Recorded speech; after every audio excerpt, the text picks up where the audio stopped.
누가복음은 예수님께서 제자들과 함께 예루살렘으로 여행하신 이야기를 기록하고 있어요. 특히 9장에서 19장에는 예수님과 만난 사람들의 이야기가 많이 들어있죠.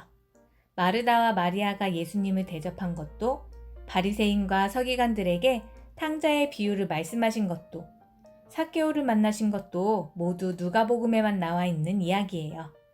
TV나 컴퓨터, 휴대폰도 없던 시절에 예수님처럼 유명하신 분이 자기 마을에 오신다면 바글바글 얼마나 많은 사람들이 모였을까요?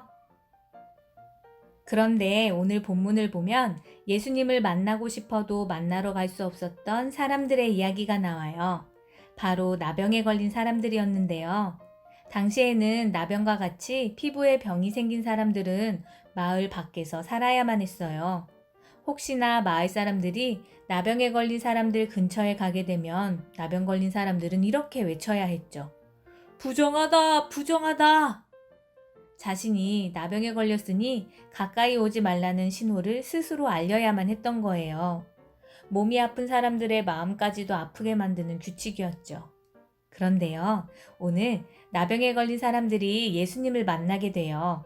여러분도 알다시피 예수님은 아픈 사람들뿐만 아니라 죄인들까지 만나주시는 분이시거든요.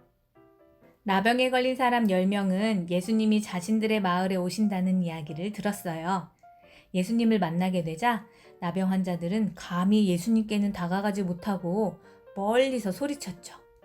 예수님, 저희를 불쌍히 여겨주세요!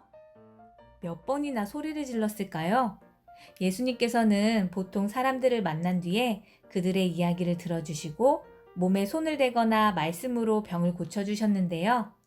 이번에는 예수님께서 나병에 걸린 사람들에게 이렇게 말씀하셨어요. 가서 제사장에게 몸을 보여주세요. 예수님께서는 왜 이렇게 말씀하셨을까요?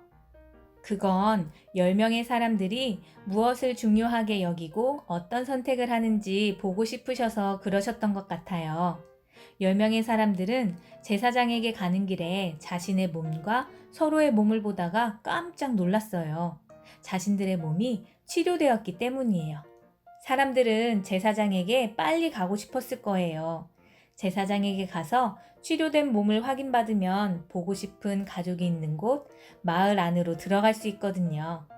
게다가 예수님도 제사장에게 가서 몸을 보이라고 말씀하셨잖아요.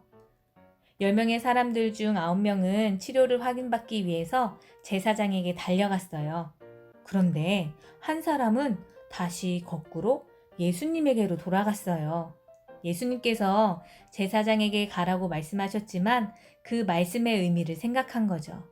그리고 예수님께 감사드린다는 말을 전하고 싶었기 때문이에요. 이 사람은 제사장에게 자신의 몸을 보이는 것이 더 중요한 것이 아니라 예수님께 감사를 드리는 일이 더 중요하다고 생각했던 거죠.